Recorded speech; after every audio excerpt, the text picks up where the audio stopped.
me dan ganas de abrir la sesión y empezar a jugar contra él directamente. Este tipo sabría mi nick, sería dormir teniendo pesadillas, porque yo le abro mucho, le fribeteo mucho, le check raiseo mucho, le donkeo mucho.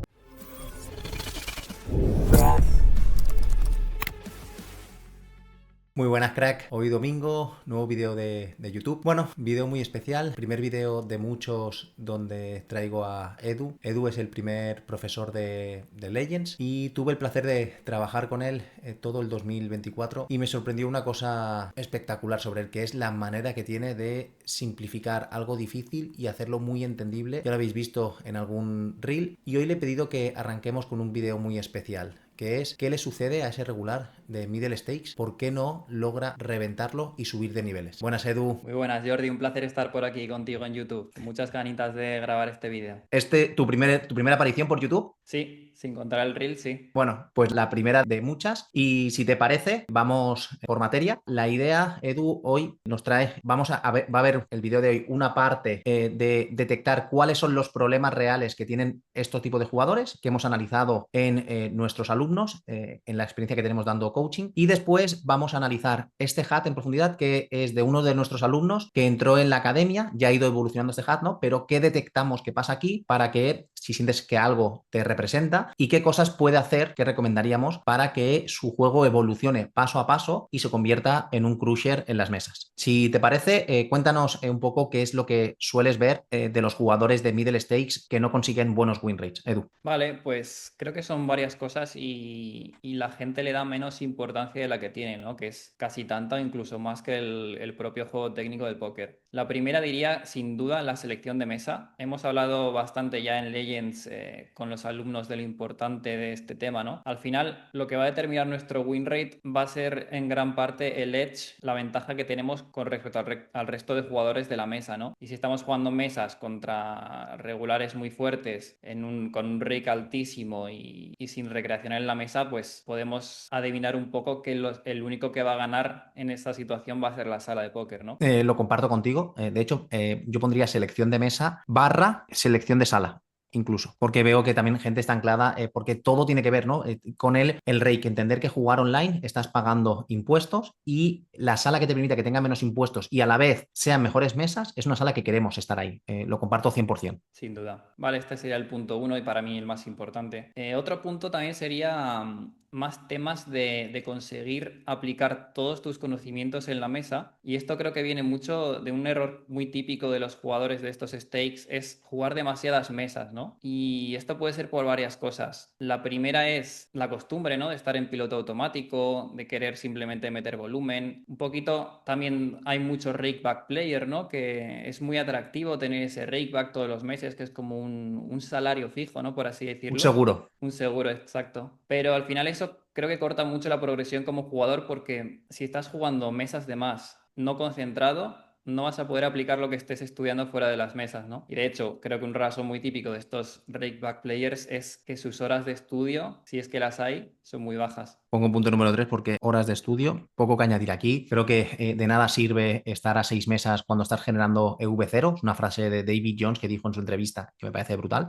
Baja el número de mesas y empieza a generar EV y ves después aumentando el número de mesas, pero primero tienes que tener estos skills in-game de poder sostener con muy buena calidad o buena calidad para que genere win rate. Estoy súper de acuerdo. Y en horas de estudio barra como estudio también. Que la gente, pues en el sistema, voy a hablar del sistema español, nos han enseñado a memorizar, llegar a la hora del examen, vomitarlo y al cabo de 3 días, si te repitiesen ese examen, lo suspenderías. Entonces, de nada sirve. Lo primero que haría sería desaprender lo aprendido y aprender a aprender. ¿Cómo hago? ¿Qué cosas hago para aprender? ¿No? Aquí hay mucho material en YouTube de aprendizaje, le puedes preguntar también a un GPT, porque creo que está la pirámide, la famosa pirámide de la adquisición del conocimiento, ¿no? Que si solo lo ves o lo lees, la retención es bastante baja, si eres capaz de escribirlo y decirlo es muy alta, y si eres capaz de enseñarlo, la retención es bastante, bastante alta, que es algo que digo yo, le digo siempre a los alumnos que gracias por pagarme por estudiar, porque al final cuando tú eres capaz, tú ahora que llevas ya estos estos 2 meses en Legends, me lo decías el otro día, no te puedes imaginar, Jordi, cómo estoy estudiando. Al final, ayudando a otros, contestando manos, dando clases, etcétera, etcétera, es una locura. Estoy totalmente de acuerdo porque además, justo lo que tú dices, ¿no? Le estoy notando que en estos 2 meses que llevamos ya de Legends es básicamente mi mejor momento de juego, ¿no? Y es 100% gracias a Legends y estar de coach junto contigo. Vamos, ¿qué cuatro, o sea, punto cuatro, qué más cosas ves en el jugador que no logra batir bien esas middle stakes? Pues ya hemos puesto lo del estudio, el número de mesas. Vale, también diría que un apartado muy importante aquí, comprende un poco todos los anteriores también, ¿no? Pero diría que es la profesionalización del jugador. Temas de rutinas, ¿no? Tanto pre-sesión como post-sesión, tener todo como un profesional básicamente, ¿no? Creo que es algo de lo que ya has hablado bastantes veces y me gusta mucho que hables de ello porque lo veo fundamental. Totalmente. Yo siempre pongo el ejemplo de mi amigo Pablo, que es una persona obviamente muy inteligente. No he visto a nadie tener gráficas de 2 millones de manos a 10 bebés y seguramente consideres que yo he conocido seguramente gente mucho más inteligente en el ámbito de póker que Pablo, seguro, pero no he visto a nadie más ser más profesional que él a la hora de hacer un warm-up, hacer un cooldown, ser fijo en los horarios de grinding, cómo estudio, de la manera que estudia, etcétera, etcétera. Y no es casualidad de que vaya a 10 bebés de win rate. Es que no es casualidad, al contrario, me parece poco incluso. Pero claro, esa pata él la tiene muy trabajada. Es normal también que toques el momento del póker en una edad en la cual no te has podido profesionalizar. No has trabajado en una gran empresa, eres un gamer de videojuegos, consideras esto como un videojuego, que creo que es algo muy importante, qué actitud y con qué aptitud te estás tomando esta profesión. A la hora de que esto no es un videojuego, que sí que hay que tomarlo también, que tiene que ser divertido, claro que sí, pero a la vez tienes que ver que estás dedicándole años muy valiosos de tu carrera profesional a algo que, si te lo tomas muy en serio, es una oportunidad única, se gana muy, muy bien la vida, pero ahora bien, la gente que a medida que va subiendo niveles, cada vez son mejores profesionales. Entonces, tienes que estar por encima de esa profesionalidad. Que tu talento te va a llevar hasta cierto límite y después, si tú no eres un buen profesional, vas a estar capado seguro. Totalmente, no puede existir una sin la otra. ¿Alguna más Vale. que nos traigas, que veas? Yo te voy a traer una. Este video lo traemos así para que veáis un poco cuando hablamos. Esto es como una especie de clase de Legends, contenido muy, muy académico. Yo te diría una, y es que creo que en niveles medios, que ya no sirve tanto en niveles altos, que el cementerio de las high stakes está lleno de gente overagro, creo que hay overpasividad en general. ¿Vale? En líneas generales, la gente no entiende el juego de cómo se castigan a los jugadores weaks, a los recreacionales, a los jugadores overagros, pero sobre todo es un entorno donde hay bastante weak y bastante fish pasivo, donde podemos saber en qué punto apretamos y para mí, voy a poner esta parte, el nivel de agresividad barra el juego con iniciativa. Hay mucha gente jugando, este hat yo no lo he visto todavía porque no quiero estar condicionado, pero ya veo que es un 27-21-10. Lo primero que me choca es ese 3-bet del 10 y veo un Gonzalo 46, que son los datos un poco que podemos ver, ¿no? Que le diría yo que seguro que le falta agresividad. Y veo un 4-bet de un 9. Entonces, tener bien trabajado un juego preflop, cuando es fácil ganar la iniciativa, ya sea donkeándole, check raiseándole, cuando lo has cedido, ¿no? Que haces un defend BB, o coger más la iniciativa, yo le diría, por ejemplo, que esto no puede que no esté mal, pero lo que sí que seguro que está mal es tener un 3-bet, un 7 y un 11 desde el botón. Cuando en estos niveles seguramente podamos tener un 13 y un 19 si somos muy, muy buenos. Y creo que si tiene un 13 y un 19 es muy fácil que gane dinero, sabiendo a quién aprieta y a quién no. Sabiendo también todas las millonadas que se ganan en ese spot, ¿no? En los spots de 3bet. Yo creo que con estas 5 telegrafiamos muy bien a ese perfil que le cuesta, ¿no? Recapitulamos en qué entorno estás jugando, ya sea con la selección de mesa y en qué salas estás jugando. Eso es crítico y me parece que tiene que estar en el punto número 1. El famoso BC Game, en qué momento de número de mesa se te activa, en qué momento de sesiones largas se te activa, los descansos, va muy relacionado. ¿Cómo estudias horas de estudio? La famosa pirámide que hemos hablado. La pata de profesionalización, que tanto tenemos un bloque entero en Legends de la parte de profesionalización. Y para mí es tu aggression frequency para mí es el modo camaleónico, es decir, contra quien me da un sí, tengo que subir el pedal y quien me da un no, pues juego tranquilo. Y es el famoso de el juego con iniciativa tiene demasiado valor. Entonces, si te parece, con esto, Edu, entramos a analizar este alumno, que vean cómo analizamos un hat en profundidad. Un hat al final es una media de el tipo de jugador. Nos podemos imaginar cómo entiende el jugador el juego. Eso no significa que vaya a jugar igual los As XX que los 7-6-5 con flash draw. Por supuesto que no, pero es una media de cómo entiende el juego. Y cuando analizamos un hat, que ahora entrará Edu en detalle y veréis cómo analiza muy, muy bien un hat, tenemos 5 puntos, ¿vale? El primer punto, lo voy a poner aquí mejor.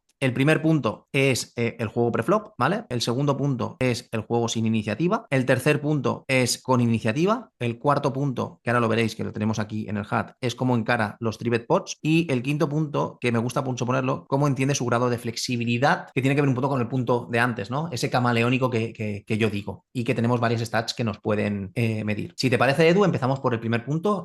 ¿Cómo ves el preflop de este alumno? Vale, pues básicamente tenemos un 27-21-11. Vemos que, perdón, 27-21-10. Vemos que tiene un 10 de 3-bet y un 9 de 4-bet, ¿no? Que me llama bastante la atención. Sobre todo el 4-bet de 9 lo veo ya muy bajo. Esto significa, junto con el fold al 62 del 3-bet, que es un jugador al que se le puede 3-betear muchísimo en realidad, ¿no? Porque lo que penaliza a los 3-bets principalmente son los 4-bets. Y cuando tenemos un jugador que ya está 4-beteando un 50% menos de lo que sería la frecuencia óptima, ¿no? Significa que básicamente podemos explotarlo muy bien tribeteándole de más, porque no nos va a penalizar. También me fijo en el 60 de fuera al forbet y el 62 de fuera al tribet, creo que son un poquito altitos, ¿no? Y me suelo fijar también, al ver estos datos, en si está ampliando los open races preflop, que serían estos números de aquí abajo, y no se ve que amplíe tanto, ¿no?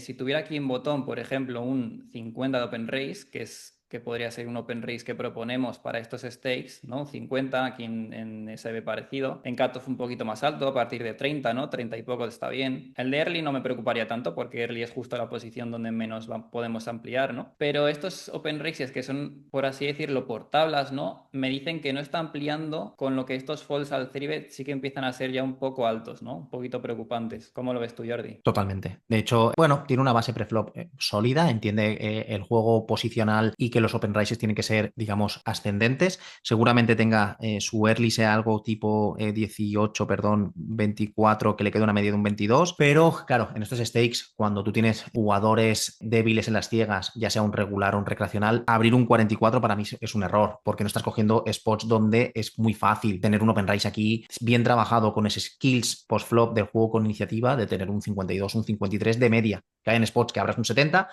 y también me dice que si este tío tiene dos cabronazos en las ciegas, va a seguir abriendo un 44. Entonces, y que también creo que es un error realmente. Y bueno, eso estoy relacionado. Normalmente lo suelo ver con el PFR. Un PFR de un 21 me suele indicar bastante esta parte. El PFR está aquí, ese es el segundo dato del hat. Tener un forbet de un 9 es muy, muy bajo. Lo primero que le diría es que tiene que trabajar los spots de forbet, seguramente un poquito incluso de valor, pero porque tiene un fall al 5 de un 50 y un 59 que está aquí, pero sobre todo le falta construir bien sus spots de forbet porque es muy explotable jugador así, si lo tienes a tu derecha, el tribetearle muchísimas, muchísimas veces. Es decir, si yo me voy a sentar un 300 y está este tipo, me voy a poner a su izquierda para tenerlo a la derecha y es un jugador que quiero tener posición contra él. Es muy, muy, muy rentable. Ahora veremos cómo puedo explotar con 3-bets, etcétera. Pero ese es el primer paso a nivel preflop. La primera línea y la última marcan la gran mayoría preflop y ahora si quieres entramos en la defensa de las ciegas. ¿Cómo lo ves? Antes de eso quería también remarcar una cosita más del preflop y es que no me extraña para nada que tenga los tribets posicionales, sobre todo los del botón, ¿no? Los veo bastante bajos y desde las ciegas también especialmente bajos porque él es un jugador que ve el tribet bastante fuerte porque él mismo lo está haciendo muy fuerte, ¿no? Con un rango aquí podemos ver muy cerrado y como ve el tribet tan fuerte es por esto que su forbet es bastante, bastante bajo cuando su percepción no es correcta, ¿no? Porque otros jugadores están tribeteando mucho más, ganando mucho más que él y también forbeteando más, porque ellos sí que entienden la fortaleza real de los rangos de free bet de los jugadores. Totalmente. De hecho, desde un punto de vista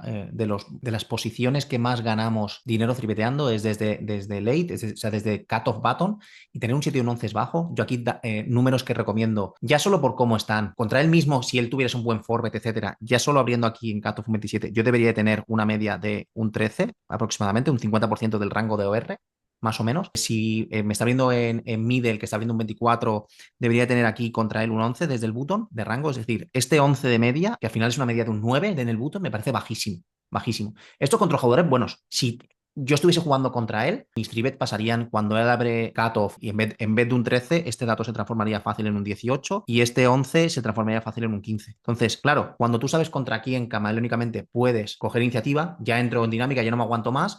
¿Por qué quiero, borro todo aquí, por qué quiero a este jugador fribetearle más? Primero de todo, su forbet es muy bajo, la frecuencia de un 9 es muy, muy baja. Por lo tanto, voy a ver entre falls y que juego con iniciativa, voy a ver muchos post-flop. Yo tengo iniciativa y posición. Después, normalmente el sizing típico un 3-bet pot IP, ¿vale? O sea, él me ha pagado, yo qué sé, el scat-off, yo button, le 3-beteo y cae dama 8-2, dama 8-5 con flash draws. El sizing de la mayoría de los flops es entre 25 y 40%. Vamos a ponerle un tercio. Ante un c-bet un tercio, yo solo necesito, aparte que tengo un rango lineal, que eso es súper importante, necesito unos success entre el 25-28%. Este jugador, de momento, está abandonando un 51, un 51. O sea, ya estoy recogiendo paladas de dinero al CBET. Paladas de dinero tal que, como tengo el doble de success, si yo necesito un 25 y tengo un 51, tengo el doble de success, directamente estoy recogiendo mi bet. Y el CBET, os pongo datos, ¿vale? Abre cutoff, yo soy button, me hace 2,5, ¿vale? Más o menos, yo hago 8 y en el bote hay 8 y 8, 16, más las ciegas, 17,5. Y yo le hago una CBET de 5 ciegas y media, ¿bien? 5 bebés. Pues básicamente mi bet vale 5 bebés. Si estoy jugando en No Limit 200, cada vez que le hago un CBET ampliado a este señor, mi CBET estoy recogiendo un billete de 10 euros en No Limit 200. Te agachas, coges 10 euros y los pones en tu bolsillo. ¿Cómo no lo voy a hacer? Claro, Jordi, ¿cómo llegas a esto? Pues esto es matemática pura. Vete a una calculadora de V o una calculadora de Windows y haces tus cálculos. Entonces, cuando tú entiendes esto, dices, ya Jordi, ¿qué se me va a adaptar?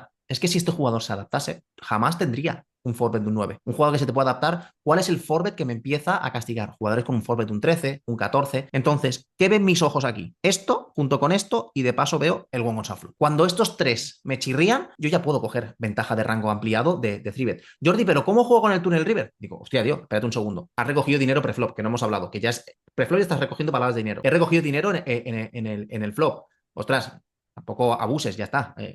A partir de ahí ya podrías incluso jugar súper pasivo, que aparte tu rango va a jugar fácil. Estamos hablando que las manos que, por ejemplo, pasan de un 13 a un 20 de 3-bet son manos como J9 suited, 18 suited, 9-7 suited, A7 suited, A6 suited, que son manos que se juegan fácil. No estoy jugando As8 off, para que se entienda. Que sí que el equity de As8 off viene mucho de las high, de materializar de las high como Beshan. 9-7 suited no le viene el equity de 9 high, le viene mucho del semi-bluff. Entonces, creo que esto es muy importante, entender esta matemática básica y saber contra quién. ¿Y qué cosas me pueden ayudar a atacar a un jugador así? Taguearlo. Lo que siempre hemos hablado, ¿no? Creo que para ser camaleónico tienes que taguear. Entonces, nosotros, desde Legends, promovemos un tag, que es el semáforo. Rojo, stop. Jugador bastante bueno. Rojos o naranjas es bueno, pero tiene algunos leaks, pero ya tú lo ves y dices, uy, te tira para atrás, ¿vale? Después, amarillos o azulitos suaves son regulares que tienen este tipo, para mí está tocando ya el azulito, que puedo atacarle muy bien. Y después está el código de recreacional, que puede ser un código de verde. Entonces, tú cuando ves amarillos, azulitos, verdosos, esa gama de colores, sabes que puedes subir la marcha si fuese necesario. Pero cuando tú ves estos jugadores, juegas tranquilo. Es decir, alguien se va a confundir que si ve en mí aquí un 3-bet de un 20, un regular, se va a confundir un regular bueno, cabrón y competente, que yo tengo un 3-bet de un 20 contra él. Se está confundiendo totalmente. Porque a lo mejor contra él tengo un 12, un 13. Cuando toca un 14, un 15, incluso puedo bajar. Ese efecto de flexibilidad que digo yo es súper importante y este es un jugador para threebetearle mucho. Por cierto, añado otra cosa. Los mayores leaks que yo veo en los alumnos a nivel de 3-bets suelen venir desde el button, esta zona de aquí, que ya la hemos hablado ahora, y cómo trabaja la BB. Esto es BB contra early, contra middle, qué datos empiezas, ya solo a nivel teórico, cuáles son los datos que deberías ir aquí si tuvieses delante a los mejores jugadores del mundo. Pues básicamente aquí tendrías en torno a un 7, en torno a un 10-11 y aquí tendrías un 14. Esto ya contra, si estuvieras jugando las mejores mesas del mundo. O sea, está fácil, estamos viendo que está tribeteando un 50, un 60% menos de lo que toca. Si además sumas esto, que de repente, por ejemplo, me toca contra él voy a tener rangos más amplios, realmente. Por lo tanto, ¿qué datos, Jordi, esperarías ver aquí? Si es un jugador de tablas, debería de ver algo así. Si es un jugador que sabe contra quién explota, podría ver algo así, a nivel de 3-bets, aquí. Y se nota mucho. Yo estoy teniendo el doble de 3-bets que él, si os fijáis, prácticamente. Estoy cogiendo el doble de situaciones de 3-bet de muchísima generación de V. Además, cuando haces estudios grandes de MDA, el 3-bet que más success tienes desde la BB. Se respeta mucho el 3-bet de la BB. Ya no solo por el polarizado, por el sizing, etcétera, sino se respeta muchísimo el 3-bet de la BB. De hecho, de una manera humana, si hacemos el ejercicio hacia adentro, Edu, respetamos mucho más el 3-bet de la BB que abres cato, 3-betea la BB, ya te gana la gotita de sudor. Te 3-betea la SB y dices, entiendo su rango, entiendo este 10 de 3-bet, ¿no? Por ejemplo. Vale, cuéntanos, ¿cómo ves su defensa de la big line quitando los 3-bets que ya le hemos sacado el machete? Defiende casi igual contra el button que contra early. Me parece una locura. Ok, sí, son estos números de aquí. Me parece que over defiende contra early y está valorando más la fuerza de su mano que contra qué rango y cómo materializo. Me habla mucho esta parte. Es decir, ¿qué estadísticas veo aquí, ¿no? Este 63, que yo creo que este jugador esperaría que si con los skills que tiene, que se fuese más hacia un 70 y le cuesta ampliar, que no está mal ese dato, no lo veo del todo mal, pero le cuesta ampliar contra buttons en los cuales, o sea, le falta mucha flexibilidad al jugador, diría. De primeras, la flexibilidad me llama bastante. Vale, vamos no te interrumpo más, vamos al juego sin iniciativa. Edu. Vale, pues pasando al juego sin iniciativa, sería esta línea de aquí, ¿vale? Podemos fijarnos en los folds, lo primero, 51 de fold en flop y un 37 de fold al minbet, ¿vale? Ya son valores un poco altos, ¿no? Sobre todo el fold al minbet, que sé que es el que te gusta a ti, Jordi, fijarte. Y el 51 de fold al flop, básicamente este jugador parece que no se complica nada, ¿no? A nada que tiene la duda, también podemos verlo, de hecho, lo comentabas antes, ¿no? En el dato aquí de fold flop, cuando paga un 3-bet, tanto fuera de posición, foldea un 51, ¿no? Que, como comentaba Jordi, los sizings más típicos en ese spot suelen ser tercio o incluso más pequeño, ¿no? Entonces, foldear tan alto en flop ya nos dice que este jugador está aquí muy posiblemente overfoldeando en muchos spots que no debería. También veo aquí su juego, su check raise me parece una frecuencia intermedia alta, la verdad, y su juego trash check en flop, este sería el Probe Turn y el Fall a la del Ayer. Sí que está un pelín bajo el Probe Turn, la verdad que no me preocupa, creo que es mucho más preocupante de este jugador sus falls en flop, ¿no? Bueno, totalmente subrayo lo que dices. Voy a intentar elevar esta persona que nos está escuchando en su teléfono, en el ordenador o si está sentado en el sofá en la tele disfrutando de esta masterclass. Cuando tiene esa frecuencia de raise del 16 en el flop, le viene porque entiende el sizing. El sizing en el flop hay mucha diferencia entre pequeño y grande, ¿vale? 14 puntos de diferencia. Esto es abismal. Esto lo veo bien. Se fijan los sizings de CBET. Es decir, el primer dato que yo veo siempre y analizo es cuánto el jugador está foldeando al minbet, porque es lo que más pasa. 37 es un valor un pelín alto, pero está rozando la zona de que digo yo del 32, 33, 35. Hasta ahí puedo permitir uno que 37 no lo veo mal, pero está 14 puntos de diferencia con grande, está respetando además las apuestas grandes. Grande a veces puede ser donde espera, por ejemplo, donde tú esperas en unas 8-2 el famoso 25%, si le haces un 40% lo va a over-respetar. Por ejemplo, si después le pasa la gente que tiene 14, que tenemos incluso diferencias de 14, 10, 12, 15 puntos de diferencia, lo que suele pasar mucho es que cuando hace un sizing pequeño, su raise en algunos boards, tú le haces un sizing pequeño en dama 5-6 con flash draw, puede que este raise se vaya a un 25. Esto es una media, esto no significa que siempre tenga un 16. Entonces creo que viene mucho de raisear las apuestas pequeñas cuando no le cuadran por board. Entonces tú puedes inducirle también a un jugador así, 10, 8-2 con flash draw, ¿vale? Le haces un tercio y yo creo que aquí su raise se va a disparar.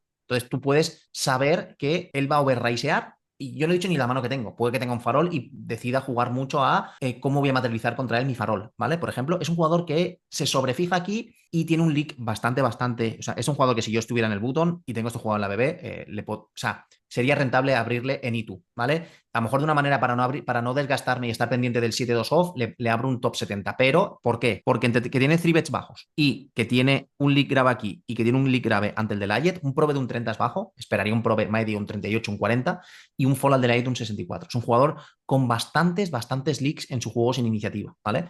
Y creo que es un jugador que aparte, en Legends tenemos una estadística, que es el one on flop sin iniciativa, que es un valor que tiene que converger entre 42, 43 puntos, es un poco la media. Los jugadores buenos tienen, que entienden la BB, pueden tener un 44, un 45, que tienen una compatibilidad buena. Después también tenemos el one on flop sin iniciativa, ¿no? Un jugador con un one on flop bajo en ambas. Este valor aquí, estudios que hemos hecho, podemos ver que 65, 42 me parecerían relativamente medio normales, ni super agros ni nada. Imagínate este 59, ahora veremos su juego con iniciativa, seguramente veamos cosas, y sin iniciativa tiene 3 puntos menos de lo esperado. Entonces, claro, de una manera visual tú ya sabes que si yo veo un 3-bet de un 9, yo veo aquí y veo este one flop aquí, yo ya sé que puedo ampliar rango. Entonces mi farol se lo puedo esconder en línea discontinua, al bet check bet o al check bet y puedo, lo que quiera conseguir, si quiero conseguir overraiser, le puedo jugar con el tamaño de la apuesta. Puedes hacer muchas cosas. O sea, que creo que tiene overleaks masivos en la defensa de la Big Blind. Pobrecillo, lo estamos destripando, ¿eh? Totalmente. Vale, juego en el tour bien, fue el de 41, fuera al overbet no me preocuparía en exceso, aunque sí que tiene algo de leak ahí. En líneas generales lo veo, no hemos comentado nada del juego IP, pero se traslada. Generalmente es muy raro ver a alguien con muchos leaks en OP que los corrija IP.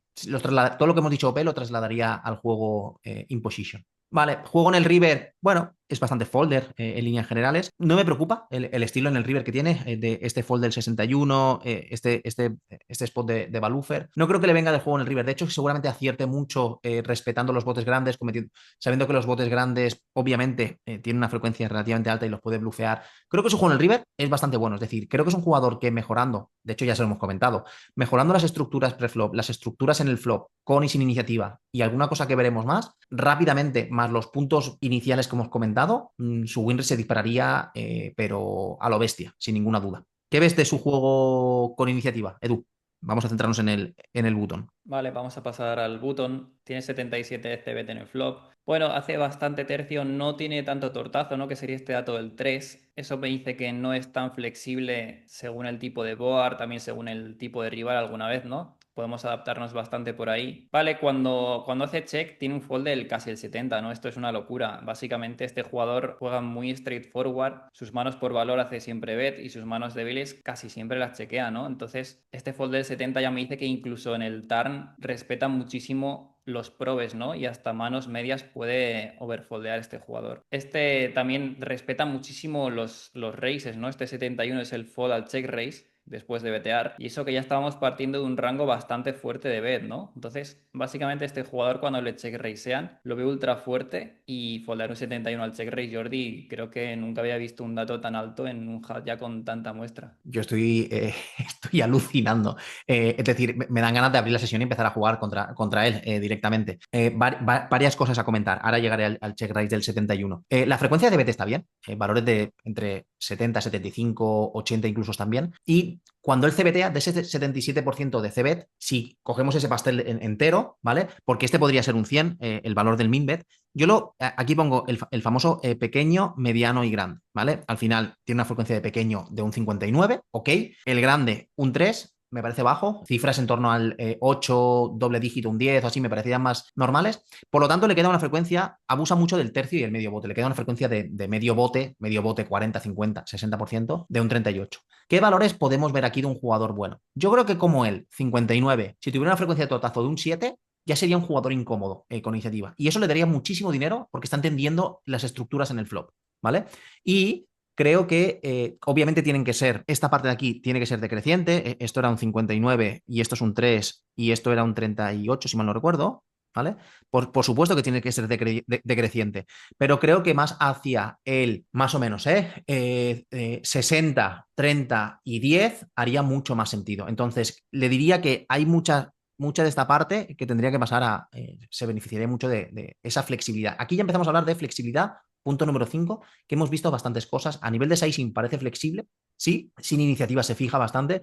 A nivel con iniciativa me parece que no se fija bastante. Después, cuando no CBTA, una cuarta parte, es decir, un 25%, bueno, tiene un 23% de check, básicamente, o sea, es decir, el no CBET, ostras, esto es una locura, esto es dinero a paladas, ya. Es decir, esto le podríamos cerrar los ojos y defenderle ni tú porque el 23% nos va a regalar prácticamente el bote. Además, hay mucha parte del rango que este jugador, recordar el punto que he agregado antes, que es coger yo la iniciativa. Le abro mucho, a este jugador le abro mucho. Este tipo sabría mi nick, sería dormir teniendo pesadillas, porque yo le abro mucho, le tribeteo mucho, le check raiseo mucho, le donqueo mucho. ¿Por qué? Valores aquí. Cuando yo hago un check raise en el flop, más o menos el success que ya estoy explotando es cuando hay falls del 40-45, ¿vale? Te tiene un 71, es decir, cada check raise mío, de nuevo, como tengo, o sea, de nuevo estoy, si hago un check raise, famoso de check raise a 5.55, por ejemplo, directamente como que si tengo el doble de success, estoy recogiendo casi todo el bet ya de ganancia. Es decir, cada check raise mío de media, no significa que voy a hacer todo el rato check raise, estoy ganando directamente 5 blinds. De nuevo, me agacho, otro, o sea, 3bet, 10 euros, voy llenando, la hucha la voy llenando y cuando a final de mes la abro, es una locura, es una locura. Entonces, me parece que es un jugador que sí que es cierto que tiene trabajado el rango le diría, cambiaría un poco la estructura de CBET.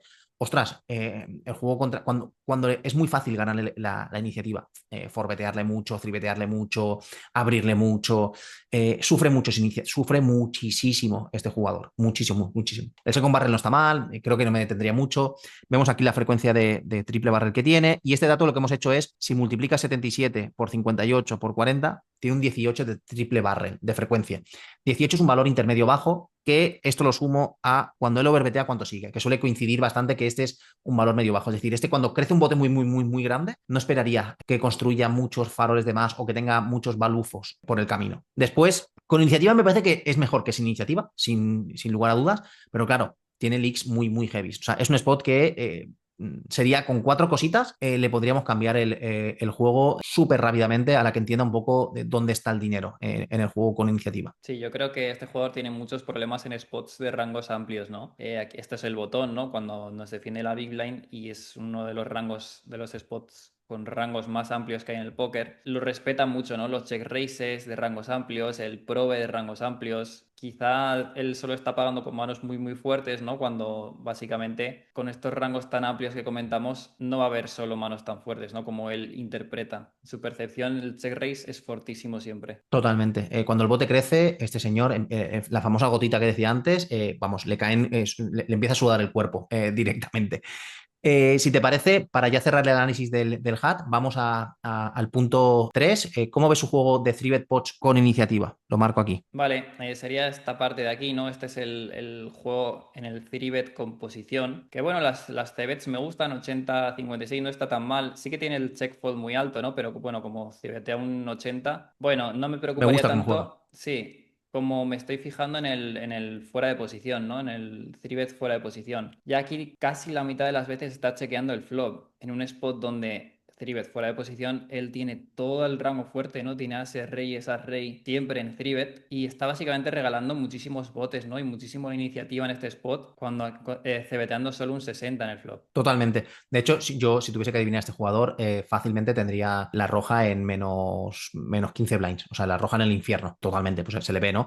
El juego en 3-bet pots OP, tener una frecuencia de un 61 con un shuffle de 54, eres súper explotable. Es decir, casi la mitad de las veces estoy viendo 4 cartas cuando quiero, y si no tengo un float rentable en muchos boards, piensa que el float es a un tercio. A un tercio necesito un 25% de success más el equity que me cobro. Y esto tengo de repente de punto, tengo el doble. Si el bet en un 3-bet pot son 6-7 blinds, otra vez me agacho y 15 euros y a la buchaca. Otra vez, ¿no? Entonces, el second barrel, si yo CBTase un 61, con el rango que CBTA fuerte, imagínate el second barrel que tendríamos. O sea, me parecería ver un second barrel del 80-90, me parecería ver casi normal por la fuerza que tiene el rango. Entonces, este es el famoso que ve a un board seco y hace bet y check foldea a saco, que ve un board medio feo y ya te check foldea directo, o barrelea con equity, si no se le abre equity, te check foldea en el tour directamente. Entonces, aquí, básicamente, con una masterclass de 4 o 5 horas trabajando bien en profundidad, 3-bet pots OP y viendo manos, yo creo que fácil tiene 4 o 5 bebés de win rate aquí, pero fácil. Esto sumado a que su rango preflop de 3-bet pots OP,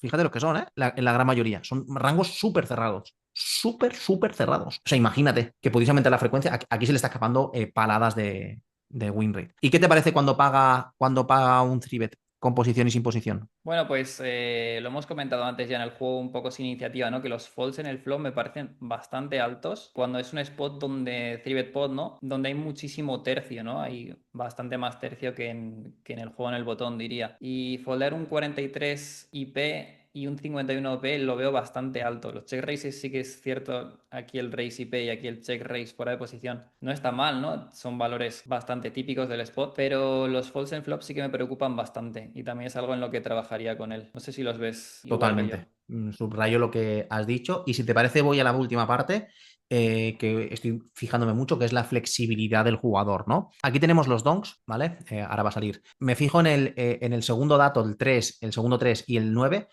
Tiene buena flexibilidad de donks. 3 y 9 es cuando ya suma un 12, no me parece nada mal. Después voy a la parte de arriba del hat, que es la frecuencia de overbet. No me parece que tenga mala flexibilidad, de nuevo, suma un 29. Me gustaría que sumara tal vez en torno a 35 puntos, pero 29 no me parece nada mal. Es decir, tiene bastante flexibilidad en cierto tipo de cosas. Y bueno, cosas que me fijo también, esta parte de aquí, el call for bet del 3 me parece bajo a nivel de flexibilidad, y el squeeze, que no hemos comentado esto, un squeeze general de un 4. Locura, ¿vale? Entonces, tiene flexibilidad post-flop, le falta mucha flexibilidad, es súper rígido pre-flop. Me parece un jugador que no nos vamos a enterar que está en la mesa, en líneas generales. Es decir, ahora cada vez que lo veo, bueno, y por último comentario, podríamos comentar de cómo trata los fishes, cuando tiene un rol de un 32, que es un valor bastante bajo, sumado a que cuando tú eres bueno contra fishes, se da uno cuenta rápido. Los tribets suben, el roll sube, los open raises subes, te quieres aislar más con el fish, ¿no? De una manera directa. Entonces me parece que también tiene, básicamente le diría que tendría que trabajar rápido a nivel de qué necesitamos flexibilizar preflop y por qué, cómo buscar jugadores débiles y muy débiles y cómo jugar contra ellos. Creo que el postflop, ya te digo, su juego, creo que tiene una baza muy interesante que es, ya entiende el juego en el River, creo que es un jugador que el juego en el River le está dando, también es cierto que creo que es demasiado folder, ahora que como veo cómo llegan sus rangos, es bastante folder en líneas generales, pero bueno, yo creo que mejorando estas estructuras y mejorando lo que decíamos un poco del juego desde el botón y los 3 pots OP, serían como los 3 topics que le diría que tendría que trabajar de una manera sistemática durante los siguientes 3 meses y olvidarse del resto de situaciones del póker. Sin duda, ¿no? Yo creo que este jugador en Legends primero le diríamos que trabajara en el preflop, ¿no? Sin duda. Que además es algo bastante sencillo en lo que trabajar, ¿no? No hay que estudiar tanto, sino básicamente ver situaciones. Bueno, es que directamente está triveteando menos que las tablas, ¿no? Que las que tiene todo el mundo. Entonces, esa parte ya automáticamente le va a subir mucho el win rate y luego también profundizar un poquito en situaciones donde se puede ampliar, ¿no? Y otras también donde se puede recortar rangos. Vale, Eso, juego contra fishes y lo que has comentado de un poco los spots con iniciativa como Trivet Pot OP. y se le dispara al win. Es que es otro jugador, cambia. Y obviamente entendiendo el cómo, el para qué, de qué manera estudiar, cómo plasmarlo, cómo medirlo, es algo que incide mucho, ¿no? Por eso nos catalogamos de anti-coach. Es decir, desde Legends lo que no hacemos es te damos una clase y ya está, sino que te damos un camino individualizado, hacemos un seguimiento de las estadísticas, hacemos un análisis de base de datos súper mega profundo, ya no solo con el hatch, sino con muchísimas más cosas. Y a partir de aquí, bueno, lo primero que haría sería darle a este botón, taguearlo, ponerlo de azulito o el color que te gusta a ti para los wicks. Y creo que también es una herramienta muy buena ver tu hat y decir cómo me autoanalizo yo, qué tipo de jugador soy. Este jugador va a sufrir mucho navegar en esas middle stakes y seguramente saque una, dos o tres bebés de win rate. Si cumple de la primera parte algunos puntos y a la que haga un cambio de chip, a la que entienda dónde está el dinero en el póker, es muy fácil que en 2 meses de repente de 9.200 ya esté abriendo mesas de 400, de 500. Pero claro, y lo hemos visto, lo estamos viendo en estos jugadores, pero necesitas entender, trabajarlo y tener un mentor que te oriente hasta hacia ese cambio. Exactamente. Muy bien, pues bienvenido a YouTube, Edu. Vamos a grabar mucho más videos. ¿Cómo te has sentido? Pues espectacular, Jordi. Gracias por la invitación y yo también he aprendido un montón con este vídeo. ¿Tienen ganas de jugar, ¿no? Contra el señor. Eso es. Muy bien, pues nos vemos en el próximo video. Si te ha quedado alguna duda de alguna estadística, te leemos aquí abajo en comentarios. Y recuerda, nos vemos el próximo miércoles a las 5 españolas, 13 horas argentinas. Un saludo. Un saludo.